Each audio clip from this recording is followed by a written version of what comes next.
لا إله إلا الله وحده لا شريك له وأشهد أن سيدنا ومولانا وحبيبنا وطبيبنا وشفيعنا ونور ربنا ورحمة ربنا سيدنا ومولانا محمدا عبده ورسوله. قال الله تبارك وتعالى في القرآن الكريم والفرقان الحميد: أعوذ بالله من الشيطان الرجيم، بسم الله الرحمن الرحيم. واعبدوا الله ولا تشركوا به شيئا وبالوالدين إحسانا. صدق اللہ العظیم. معزز مکرم حاضرین و سامعین، آج کی یہ محفل بات ہمارے مرحوم ارشد صاحب، اللہ تعالیٰ ان کی قبر پر کروڑہ رحمتوں کا نزول فرمائے، اللہ تعالیٰ انہیں جنت الفردوس میں اعلیٰ مقام عطا فرمائے، ان کے اصال ثواب کے انعقاد پذیر ہے. معزز سامعین، خالق کائنات خالق لم یزل نے قرآن کریم فرقان حمید کے اندر ارشاد فرمایا: وَاعْبُدُوا اللَّهَ، اور تم اللہ کی عبادت کرو. وَاعْبُدُوا اللَّهَ، اللہ کی عبادت کرو. وَلَا تُشْرِكُوا بِهِ شَيْئًا، اور اس کے ساتھ کسی کو بھی شریک مت ٹھہراؤ. یہ دو حکم دیے ہیں، بہت ہی اہم حکم ہیں جو رب نے دیے ہیں کہ اللہ کی عبادت کرو اور اس کے ساتھ کسی کو شریک مت ٹھہراؤ. اور اس کے بعد جو تیسرا حکم دیا ہے، فرمایا وَبِالْوَالِدَيْنِ إِحْسَانًا، اور اپنے والدین کے ساتھ احسان کرو. والدین کے ساتھ احسان کرنا اللہ تعالیٰ نے اس آیہ مبارکہ کے اندر اپنی عبادت کے ساتھ اس کو ملایا ہے. جہاں پر حکم دیا ہے کہ میری عبادت کرو، وہیں پر ہی حکم دیا ہے کہ والدین کے ساتھ احسان کرو. والدین کے ساتھ کس طرح سے احسان کرنا چاہیے؟ قرآن کریم کی کئی آیات مبارکہ ہیں جس کے اندر اللہ تعالیٰ نے والدین کے جو حقوق ہیں وہ ہمیں بیان فرمائے ہیں.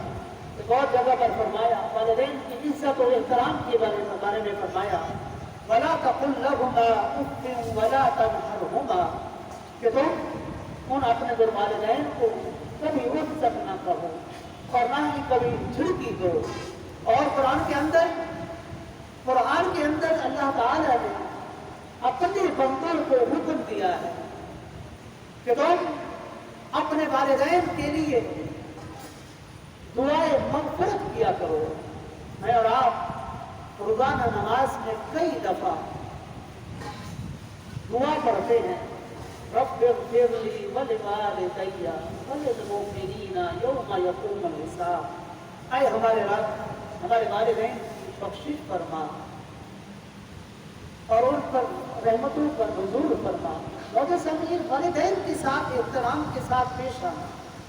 ایک صحابی آپ علیہ السلام کے پاس حاضر ہوئے اور عرض کرتے: یا رسول اللہ صلی اللہ علیہ وسلم، آقا، میرے والدین دونوں کا انتقال ہو گیا ہے. دونوں کا انتقال ہو گیا ہے. کیا اب بھی میرے اوپر کوئی چیز ایسی فرض ہے جو میں اپنے والدین کے لیے کروں؟ میرے اور آپ کے پیارے حبیب صلی اللہ علیہ وآلہ وسلم نے فرمایا کہ ہاں، تم اپنے والدین کے لیے دعا کیا کرو، مغفرت کی دعا کیا کرو، اور ان کے بارے میں اللہ تعالیٰ سے ڈرا کرو، اور ہمیشہ جب بھی تم کوئی نیک عمل کرو اپنے والدین کو یاد رکھا کرو. معزز سامعین، میرے اور آپ کے پیارے نبی علیہ السلام نے ہمیں والدین کے احترام کے لیے بہت کچھ فرمایا ہے. ایک دفعہ آپ علیہ السلام تشریف فرما ہے، کیونکہ آپ علیہ السلام کی ولادت سے پہلے آپ کے والد محترم کا انتقال ہوا، اور آپ کی جب عمر مبارک 6 سال تھی، والدہ کا انتقال ہوا. آپ علیہ السلام نے اپنی جوانی میں اپنے والدین کو نہیں دیکھا، مگر جب آپ علیہ السلام کے پاس آپ کی رضائی ماں سیدہ طیبہ طاہرہ سیدہ حلیمہ سعدیہ رضی اللہ تعالی عنہ جب آپ کے پاس آئی، آپ علیہ السلام لوگوں کے درمیان میں موجود تھے. لوگوں کے درمیان میں موجود ہونے کے باوجود آپ علیہ السلام نے دیکھا ایک بوڑھی عورت آ رہی ہے. آپ علیہ السلام نے اپنے تمام معمولات کو ترک کر دیا.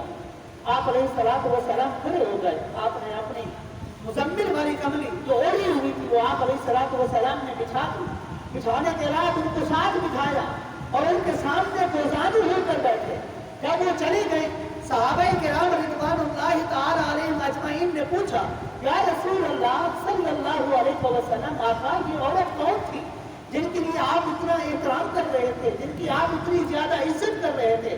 میرے اور آپ کے پیارے حبیب صلی اللہ علیہ وآلہ وسلم نے فرمایا، اے صحابہ، یہ میری رضائی ماں حلیمہ ہے جس نے مجھے دودھ پلایا. معزز سامعین، میرے اور آپ کے پیارے حبیب صلی اللہ علیہ وآلہ وسلم نے ایک اور حدیث مبارکہ میں فرمایا بدبخت ہے وہ شخص، وہ نبی فرما رہے ہیں جو رحمت للعالمین ہے، جو ہر وقت اپنی امت کے غم میں روتے رہے، جو ہر وقت اسی فکر میں رہے کہ مالک و مولا میری امت کی بخشش فرمانا، اللہم اغفر لامتی، مالک میری امت کی بخشش فرما، میری امت کی بخشش فرما. مگر ایک دفعہ آپ علیہ السلام نے فرمایا بدبخت ہے وہ شخص. سوچئے وہ کتنا بدبخت ہوگا جس کو رحمت للعالمین فرمائیں کہ یہ بدبخت ہے، جس کو آمنہ کا لال فرمائیں کہ یہ بدبخت ہے. صحابہ نے عرض کی، یا رسول اللہ صلی اللہ علیہ وسلم، وہ کون ہے جس کے لیے آپ فرما رہے ہیں کہ وہ بدبخت ہے؟ میرے اور آپ کے پیارے حبیب صلی اللہ علیہ وآلہ وسلم نے فرمایا بدبخت ہے وہ شخص جس نے اپنے والدین کو اب ان کی زندگی میں پایا، والدین کو حیات پایا، یا ان دونوں کو یا ان دو میں سے کسی ایک کو حیات پایا، مگر ان کی خدمت کر کے جنت حاصل نہ کی. فرمایا بدبخت ہے وہ شخص. اور سامعین، جس طرح سے اللہ تعالی نے والدین کے ساتھ احسان کرنے کو اپنی عبادت کے ساتھ ملا دیا ہے، اسی طرح سے والدین کے ساتھ کسی بھی قسم کا ایسا سلوک کرنا جو عزت کے منافی ہو، وہ بھی اتنا بڑا گناہ ہے جتنا ثواب ان کے ساتھ نیکی کرنے کا ہے. حضرت صاحب، خوش قسمت ہوتے ہیں وہ لوگ، خوش قسمت ہوتے ہیں وہ لوگ جن کی اولاد نیک ہوتی ہے، جن کی اولاد اللہ اور اس کے رسول سے محبت کرنے والی ہوتی ہے، جن کی اولاد قرآن کریم اور احادیث مبارکہ کو سن کر جن کے چہرے کھل اٹھتے ہیں، وہ مذاق تصور نہیں کرتے، کھل اٹھتے ہیں کہ اللہ اور اس کے حبیب کا ذکر ہو رہا ہے. اور وہ والدین کو کتنا اجر ملتا ہوگا جب ان کا کوئی بیٹا یا بیٹی کھڑے ہو کر بیٹھ کر رسول اللہ علیہ السلام کی شان میں کوئی الفاظ کہتے ہوں گے، ان والدین کو کتنا ثواب ملتا ہوگا. ایک روایت ہے سیدنا موسیٰ علیہ السلام کا قبرستان سے گزر ہوا. جب قبرستان سے گزر ہوا، آپ نے ملاحظہ کیا کہ ایک قبر ایسی ہے جس کے اوپر عذاب ہو رہا ہے. جب گئے دیکھا عذاب ہو رہا ہے، جب واپس لوٹے تو دیکھتے ہیں اسی پر جتنا شدید عذاب ہو رہا تھا اتنا زیادہ اب رحمتیں برس رہی ہیں. عرض کی، مالک کو مولا، خالق کائنات، خالق لم یزل، مالک کرم فرما، یہ کیا ماجرا ہے؟ ابھی میں نے دیکھا کہ اتنا شدید عذاب ہو رہا تھا، یہ شخص عذاب میں مبتلا تھا، اور ابھی میں نے دیکھا واپس پلٹا ہوں لمحوں کے بعد حالت بالکل تبدیل ہو چکی ہے. مالک یہ کیا ماجرا ہے؟ وہاں سے اللہ تعالیٰ نے جبرائیل امین کو بھیجا، جاؤ ہمارے موسیٰ کو بتائیے، جا کر بتائیے کہ یہ وہ شخص ہے جب یہ فوت ہوا تھا، اس کے گھر میں اس کی جو بیوی تھی، اس کی جو وائف تھی، وہ حاملہ تھی، اپنے بچے کو جنم دیا. آج وہ بچہ توتلی زبان سے مجھ رب کا نام لے رہا ہے. مجھ رب کو یہ شرم آتی ہے کہ اس کا بچہ زمین پر بیٹھ کر مجھ رب کو رحمان اور رحیم کہے، اور میں اس کے والدین کو عذاب میں مبتلا رہوں. ابھی میں دیکھ رہا تھا کہ قاری صاحب نے تلاوت کی، اس کے بعد فوراً بھائی نے آ کر اللہ کے حبیب کی بارگاہ میں اپنی التجا پیش کی۔ کئی اولادیں ایسی ہیں جو کوئی گانا گانے میں خوشی محسوس کرتے ہیں، کوئی غلط کام کرنے میں خوشی محسوس کرتے ہیں، کوئی شراب نوشی کی طرف جا کر خوشی محسوس کرتے ہیں، کچھ ایسے ہیں زناکاری کی طرف بڑھتے ہیں، خوشی محسوس کرتے ہیں، مگر وہ والدین کتنے خوش نصیب ہیں کہ جن کی اولاد کھڑے ہو کر اللہ اور اس کے حبیب کی تعریف کرتے ہیں، اللہ کی حمد کرتے ہیں اور رسول اللہ علیہ السلام کی نعت پڑھتے ہیں۔ ویسے سامعین، یہ جو تقسیم ہے، یہ کوئی ایسی تقسیم نہیں ہے۔ اللہ تعالیٰ جس کو چاہتا ہے جب چاہتا ہے، جو چاہتا ہے عطا کر دیتا ہے۔ کچھ ایسے ہیں وہ عطا ہو رہی ہوتی ہے، اس کے باوجود بھی ان کے دامن خالی رہتے ہیں۔ سیدنا موسیٰ علیہ السلام سیدنا خضر علیہ السلام کے ساتھ گزر ہوا، ساتھ جا رہے ہیں۔ عرض کی حضرت خضر سے، مجھے آپ اپنی معیت دیجیے، میں آپ کے ساتھ سفر کرنا چاہتا ہوں، میں آپ سے سیکھنا چاہتا ہوں۔ حضرت خضر علیہ السلام نے فرمایا کہ نہیں، آپ صبر نہیں کر پائیں گے۔ جب یہ فرمایا نہیں، آپ مجھے صبر کرنے والا پائیں گے۔ گزر ہوا، 4-5 واقعات بیان ہوئے، ان میں سے ایک واقعہ یہ ہے، گزر ہوا ایک شہر سے، ایک بستی سے گزر ہوا، وہاں سے جب گئے تو ان لوگوں نے حضرت خضر علیہ السلام اور حضرت موسیٰ علیہ السلام کی عزت نہ کی، اکرام نہ کیا۔ جب واپس جانے لگے تو حضرت خضر علیہ السلام نے دیکھا کہ ایک دیوار ہے، گرنے والی ہے۔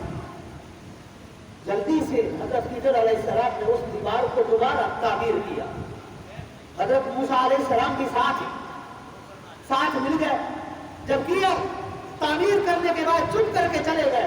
حضرت موسیٰ علیہ السلام کہتے ہیں، حضرت اگر آپ چاہتے کہ جو ہم نے مزدوری کی ہے، محنت کی ہے، اس دیوار کی تعمیر کے اگر ہم پیسے لے لیتے تو اس سے ہم اپنا رزق لے سکتے تھے، کھانا لے سکتے تھے۔ اس کے لیے اس وقت میں شدید دھوپ بھی لگی ہوئی ہے، پیاس بھی لگی ہوئی ہے، مگر ان لوگوں نے ہمارا اکرام نہیں کیا، آپ چاہتے تو لے سکتے تھے۔ حضرت خضر علیہ السلام نے فرمایا نہیں، ہم نے یہ اللہ کے حکم سے کیا ہے۔ مولانا سامعین، مفسرین کرام لکھتے ہیں، یہ جو دیوار تھی 2 یتیم بچوں کی تھی، 2 یتیم بچوں کی تھی، اور ان کی دیوار گرنے والی تھی۔ ان کے والد نے اپنی زندگی میں اس دیوار کے نیچے خزانہ چھپایا تھا اور رب سے یہ عہد کیا تھا، مالک مولا یہ میری اولاد کے لیے ہے، جب وہ بڑی ہو جائے تو انہیں مل جائے۔ حضرت خضر علیہ السلام نے فرمایا اگر آج یہ دیوار گر جاتی، لوگ اس خزانے کو لوٹ لیتے تو وہ جو یتیم بچے ہیں ان کو وہ خزانہ نہ ملتا۔ اور سامعین، اس پر مفسرین کرام نے لکھا، مفسرین کرام فرماتے ہیں یہ جو دیوار تھی اور یہ جو بچے تھے، کیا ان کا ڈائریکٹلی جو والد تھا وہ بھی نیک بندہ تھا؟ قرآن میں آتا ہے وَقَالَ أَبُوهُمَا صَالِحًا، کیا وہ نیک بندہ تھا؟